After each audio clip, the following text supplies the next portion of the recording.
Hello बच्चों, आप सब कैसे हैं। उम्मीद करते हैं कि आप सब बढ़िया होंगे, स्वस्थ होंगे, मस्त होंगे और पढ़ाई कर रहे होंगे। आज जो है केमिस्ट्री के हम लोग तीसरे लेक्चर के बारे में बात करने वाले हैं। इसके पहले हम लोगों ने 2 लेक्चर कवर किया था। उस वीडियो को जाकर के आपने अभी तक नहीं देखा है तो उस वीडियो को जरूर देख लीजिए। यदि आप इस वीडियो को पहली बार देख रहे हैं तो आप हमारे इस चैनल को सब्सक्राइब कर लीजिए और वीडियो को लाइक कर दीजिए। यदि आप क्लास 10th और 12th की तैयारी बिल्कुल फ्री में करना चाहते हैं तो आपके लिए चैनल बहुत ही महत्वपूर्ण है। इसमें हम लोग क्लास 10th और 12th के सारे चैप्टर को, सारे सब्जेक्ट के चैप्टर को आसान भाषा में, सिंपल वे में, जो बच्चे 2026 में एग्जाम देने वाले हैं उनके लिए तैयार किया गया है और तैयार किया जा रहा है। तो आप सब इस वीडियो को जरूर देखिए। आज हम लोग बात करने वाले हैं क्लास 12th केमिस्ट्री का जो पहला चैप्टर है, ठोस अवस्था, सॉलिड स्टेट। इसमें हम लोग क्रिस्टलीय ठोस तथा अक्रिस्टलीय ठोस में अंतर जानेंगे, वो भी आसान भाषा में। ये लेक्चर नंबर 3 है और ये जो भी हम लोग पढ़ रहे हैं 2026 में जो बच्चे एग्जाम देने वाले हैं उनके लिए हम लोग पढ़ रहे हैं। तो बिना देरी के हम लोग क्लास को शुरू करते हैं, लेकिन उससे पहले तड़प होनी चाहिए कामयाबी के लिए। तड़प होनी चाहिए कामयाबी के लिए, सोच और सपने तो हर कोई देख लेता है। तड़प होनी चाहिए कामयाबी के लिए, तड़प होनी चाहिए कामयाबी के लिए, सोच और सपने तो हर कोई देख लेता है। अगर आपके पास तड़प है कामयाब होने के लिए तो आपको कामयाब होने से कोई रोक नहीं सकता है।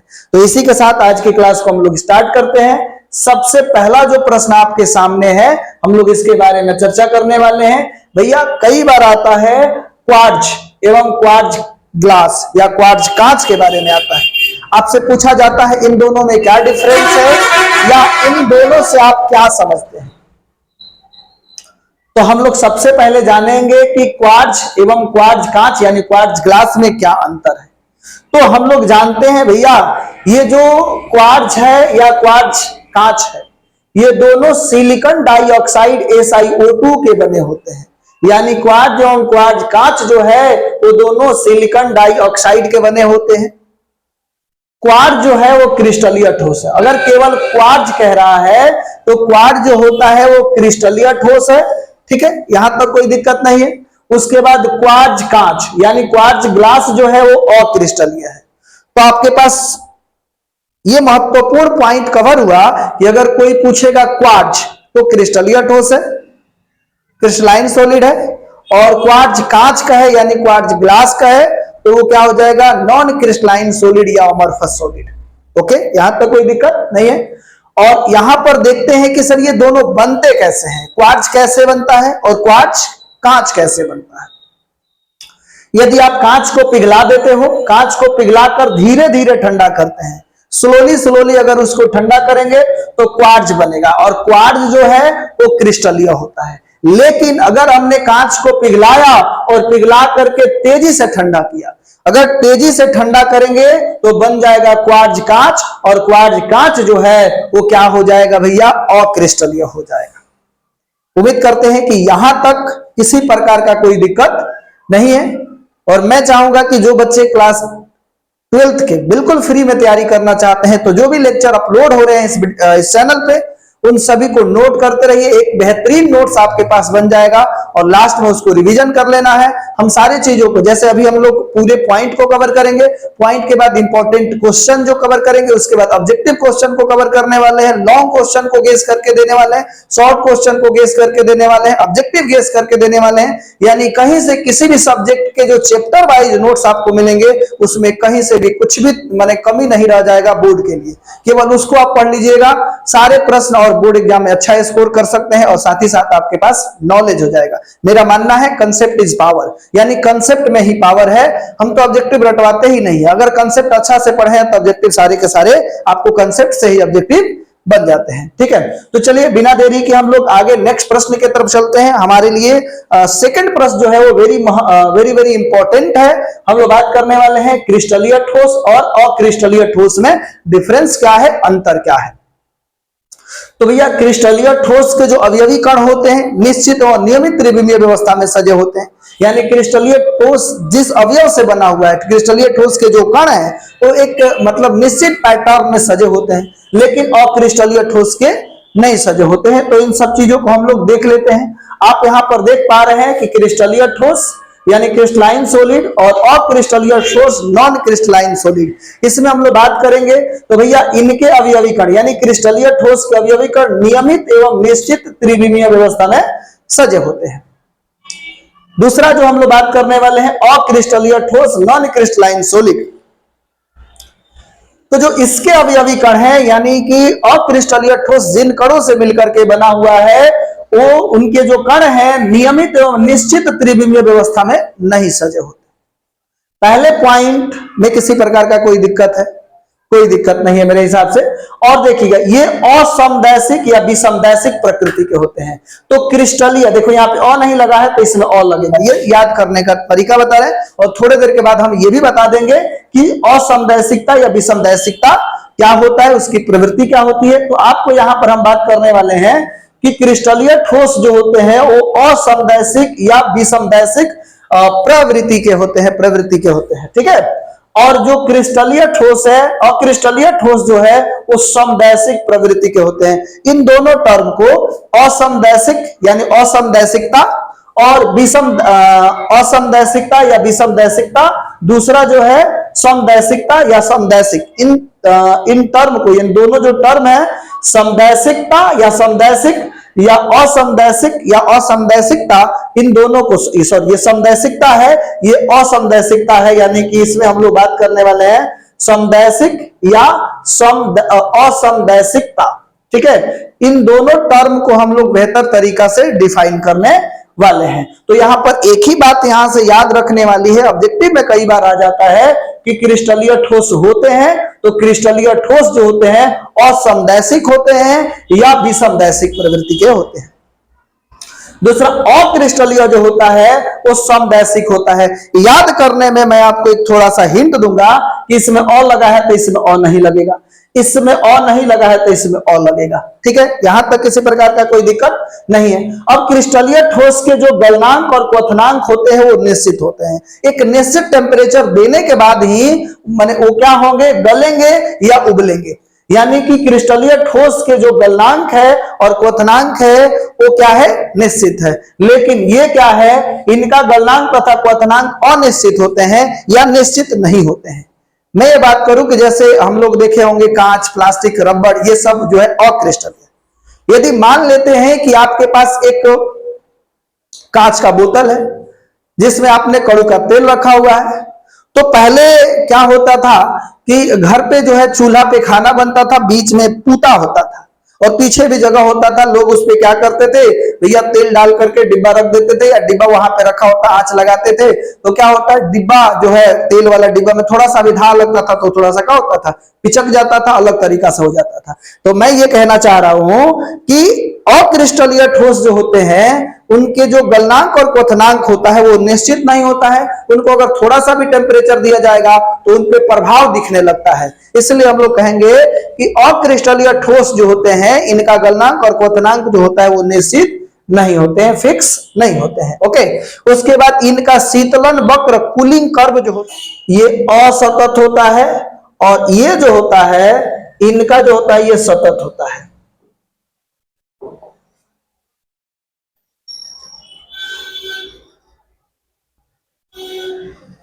ठीक है, तो यहां पे जो प्रॉब्लम होने वाला था, कहने का मतलब है कि जब हम लोग इसको गर्म करेंगे या ठंडा करेंगे तो ये क्या होगा, ये धीरे धीरे मतलब खटाक से ठंडा नहीं होगा, यानी ये जो होगा असतत होगा। इसको ठंडा होने की जो प्रवृत्ति है वो क्या है, वो असतत है, एकदम जल्दी से ठंडा नहीं होगा। लेकिन ये क्या है, एकदम जल्दी से गर्म हो जाएगा और जल्दी से ठंडा हो जाएगा, यानी ये सतत होता है। ठीक है, यहां तक कोई दिक्कत है जी? नहीं है। आगे हम लोग बढ़ते हैं। नेक्स्ट पॉइंट इसमें जो हम लोग बात करने वाले हैं, तो इधर हम लोगों ने देखा था 4, इधर हम लोगों ने कितना देखा था 4 पॉइंट, यानी क्रिस्टलीय ठोस और अक्रिस्टलीय ठोस में 4 पॉइंट हम लोगों ने अंतर देखा। अब हम लोग बात करने वाले हैं पांचवा पॉइंट जो है, इनका विदलन सतह चिकना होता है।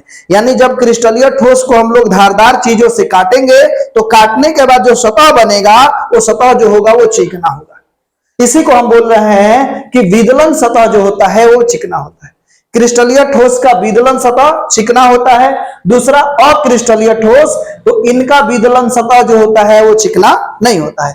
यानी अक्रिस्टलीय ठोस को हम धारदार चीज से काटेंगे तो काटने के बाद जो सतह बनता है वो चिकना नहीं होगा, वो टेढ़ा मेढ़ा हो जाएगा, असतत होगा। ठीक है, अब यहां पर बात ये करने वाले हैं, इनके अवयवी कण जो होता है दीर्घ परासी व्यवस्था में सजे होते हैं। यानी क्रिस्टल में जो अवयवों का सजावट का पैटर्न है लॉन्ग डिस्टेंस तक एक जैसा रहता है, लेकिन इसमें जो है इनके अवयवी कण का जो प्रसार है वो क्या होता है, ये होता है लघु परासी व्यवस्था में होता है। अक्रिस्टलीय ठोस का क्या होता है, ये लघु परासी व्यवस्था में सजे होते हैं, लघु परासी व्यवस्था में सजे होते हैं। और क्रिस्टलीय ठोस को वास्तविक ठोस भी कहा जाता है, उससे कहते हैं। और अक्रिस्टलीय ठोस को आभासी ठोस, अतिशीतित द्रव भी कहा जाता है, छद्म ठोस भी कहा जाता है। तो हमने महत्वपूर्ण जो है क्रिस्टलीय ठोस और अक्रिस्टलीय में 7 अंतर हमने अभी देखा है। यहां पर एक टर्म था, उस टर्म को हम लोगों ने बोला था कि थोड़ी देर के बाद हम लोग डिफाइन करेंगे। वो कौन सा टर्म था भाई, तो वो टर्म था असमदैशिक, जिसको हम बोल रहे थे असमदैशिकता। दूसरा है समदैशिक या समदैशिकता। इन दोनों टर्म को बेहतर तरीका से आपको हम कवर करके दिखाते हैं। ठीक है, इन दोनों पॉइंट को, जैसे समदैशिकता, तो समदैशिकता अगर कह रहा है तो समदैशिकता दैट मीन्स उसका अंग्रेजी हो जाएगा आइसोट्रॉपी। समदैशिकता का अंग्रेजी क्या हो जाएगा, आइसोट्रॉपी। ठीक है, तो हम लोग इसके बारे में जानेंगे कि ये होता क्या है। तो आप यहां पर देख पा रहे हैं भाई कि वे गुण जिसके कारण किसी ठोस पदार्थ का भौतिक गुण, यहां पर क्या हो जाएगा का, किसी ठोस पदार्थ का भौतिक गुण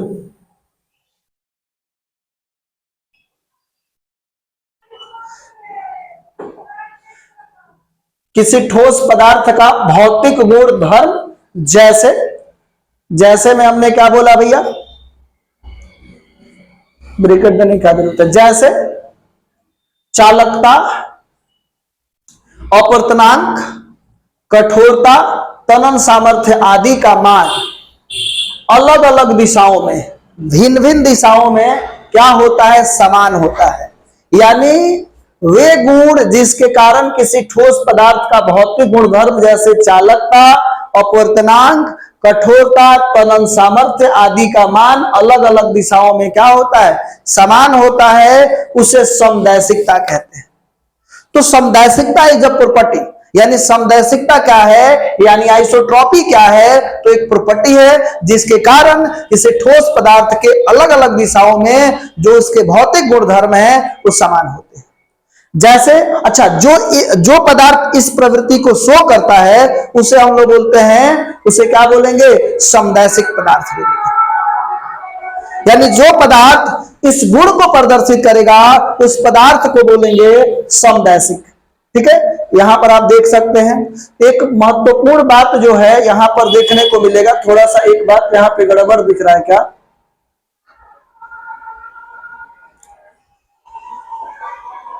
यहां पे ये जो हमने काल लिखा था इसको फिर से हम लिख देते हैं।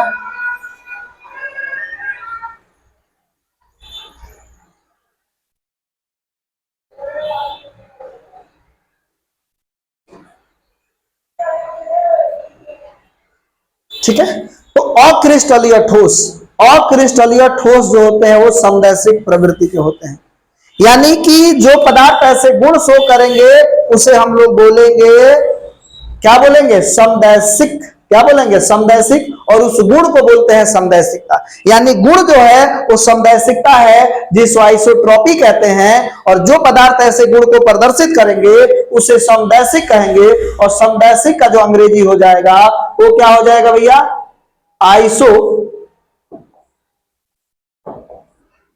आइसोट्रॉपिक। ठीक है, तो ध्यान दीजिएगा, तो समदैशिकता जो है वो गुण है, समदैशिक वो पदार्थ है। ठीक है, अब यहां पर हम लोगों ने देखा कि अक्रिस्टलीय ठोस जो होते हैं वो क्या होते हैं भैया, समदैशिक होते हैं। तो यहां पर हम लोगों ने देखा, यहां पर एक फिगर हमने बनाया है जिसमें अवयवी कण रेंडमली इधर उधर है, इसमें एक छोटा कण एक बड़ा कण है, और ये जिसके सजावट जो है वो फिक्स नहीं है, इधर उधर है। तो इसी कारण तो ये तो क्या है, अक्रिस्टलीय ठोस है। और ये अक्रिस्टलीय ठोस इधर जा रहे हैं, तो इसके चारों तरफ जो अवयवी कणों का पैटर्न देख रहे हैं वो अलग है, और इसके ऊपर जा रहे हैं। अगर इस डायरेक्शन में गए तो इसके दोनों तरफ अवयवी कणों का जो पैटर्न है वो अलग अलग दिख रहा है, कि सेम दिख रहा है, लगभग सेम ही दिख रहा है। और इधर जा रहे हैं तो इधर भी अवयवी कणों का जो पैटर्न है वो लगभग सेम दिख रहा है। यानी इस दिशा में भी जाने पर जो गुण है, अवयवी कणों का सजावट है, गुण है वो सेम है, इस दिशा में भी जाने पर लगभग में सेम है। तो इसी के कारण, और ये जो सजावट है अलग अलग है, मतलब कि एक निश्चित पैटर्न में नहीं सजे हैं, जिसके कारण ये अक्रिस्टलीय है, और इसके विभिन्न दिशाओं में गुण समान है, इसलिए इसे समदैशिक कहते हैं। सो हम लोग ये कह सकते हैं कि अक्रिस्टलीय ठोस जो होते हैं वो समदैशिक प्रवृत्ति के होते हैं। यहां तक किसी को कोई डाउट नहीं है। आगे बढ़ते हैं, दूसरा जो बात हम लोग करने वाले हैं असमदैशिकता या विषमदैशिकता की बात करने वाले हैं। तो यहां पर हम लोग देख पा रहे हैं कि यही सेम डेफिनेशन है, डेफिनेशन में मैंने थोड़ा सा भी चेंज नहीं किया है, केवल और केवल जो वहां समान था यहाँ पे असमान हमने लगा दिया है। तो हमने बोला कि वे गुण जिसके कारण किसी ठोस पदार्थ का, यहाँ पे क्या हो जाएगा का, भौतिक गुणधर्म जैसे चालकता, अपवर्तनांक, कठोरता, तनन सामर्थ्य आदि का मान जो है वो अलग अलग दिशाओं में असमान होता है, उसे असमदैशिकता आइसोट्रॉपी कहते हैं, आइसोट्रॉपी, तथा ऐसे पदार्थ को असमदैशिक कहते हैं। ठीक है, यहां पर हम लोग देख रहे हैं तथा तथा दो बार हो गया है, उसमें भी तथा तथा दो बार हुआ है। ऐसे पदार्थ को समदैशिक आइसोट्रॉपिक कहते हैं। ठीक है, ये आपने देखा। इसमें हम लोगों ने जो बात किया, वैसे पदार्थ को हम लोग क्या बोलते हैं, समदैश। यहां पर क्या हो जाएगा, तो उधर से जो कॉपी किए हैं तो सेम हो गया है, तो क्या हो जाएगा भैया, ऐसे पदार्थ को असमदैशिक कहा जाता है। क्या कहते हैं भाई, असमदैशिक कहते हैं। तो जो सुधार करना है, ये तथा जो है वो हटा देते हैं, दो बार तथा हो गया है।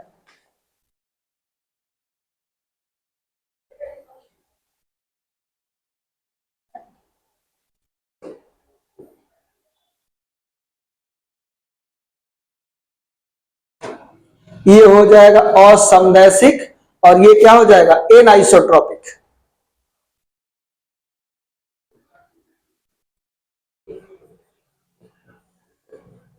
ठीक है,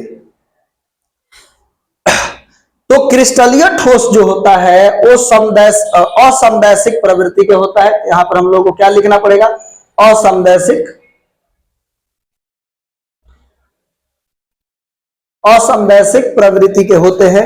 तो देखिएगा, इसमें अवयवी कण एक निश्चित, जैसे बड़ा वाला गोला एकदम सीधा, छोटा वाला गोला, फिर छोटा बड़ा वाला गोला, देखो एकदम सेम तरह से सजे हुए हैं, एक निश्चित पैटर्न में सजे हुए हैं, जिसके कारण हम इस सजावट के पैटर्न के आधार पर कह सकते हैं कि ये जो सजावट है उसको देखते हुए हम कह सकते हैं ये जो है वो क्या है, क्रिस्टलीय ठोस है। और क्रिस्टलीय ठोस में हम इस तरफ जब जा रहे हैं, इस बी के डायरेक्शन में जा रहे हैं, तो बी के डायरेक्शन में इस रेखा के दोनों तरफ बड़ा बड़ा छोटा छोटा बड़ा, देख रहे हैं, या ऐसे भी देख सकते हैं, बड़ा छोटा बड़ा छोटा बड़ा छोटा बड़ा छोटा, ऐसे मिल रहा है। और इधर जा रहा है एक तरफ खाली छोटा छोटा और एक तरफ बड़ा बड़ा। तो इसलिए हम कह सकते हैं कि भैया अक्रिस्टलीय ठोस में अलग अलग दिशा में जाने पर अलग अलग गुण आते हैं। इस दिशा में जाने पर अलग तरीका का है कण, इस तरह जाने में अलग तरह का है, और ये सजावट जो है वो क्रिस्टलीय ठोस के लिए है। तो इसलिए हम लोग बोल सकते हैं कि क्रिस्टलीय ठोस जो होते हैं असमदैशिक प्रवृत्ति के होते हैं, एनाइसोट्रॉपिक होते हैं। ठीक है, यहां तक मेरे को नहीं लग रहा है कि किसी प्रकार का कोई दिक्कत है। इसके आगे हम लोग बात करने वाले थे, लेकिन आज के लिए हम लोग इतना ही रहने देंगे। कल जो हम लोग पढ़ने वाले हैं क्रिस्टलीय ठोस का वर्गीकरण। तो क्रिस्टलीय ठोस को हम लोग 4 भागों में बांटे हैं, उसको हम लोग देखेंगे। आज की क्लास को हम यहीं पे रहने देते हैं और मिलते हैं हम लोग नेक्स्ट क्लास में और नए जोश जुनून के साथ। ठीक है, आज जो है हम लोग मैथ भी पढ़ने वाले हैं। मैथ में दूसरा चैप्टर जो है उसको देखने वाले हैं और सिलेबस देखने वाले हैं। तो समय को ध्यान में रखते हुए हम क्लास को एंड करते हैं। यदि आप हमारे इस वीडियो को पहली बार देख रहे हैं तो आप हमारे इस चैनल को सब्सक्राइब कर लीजिए, और यदि सपोर्ट करना चाहते हैं तो इस वीडियो को जरूर शेयर कीजिए।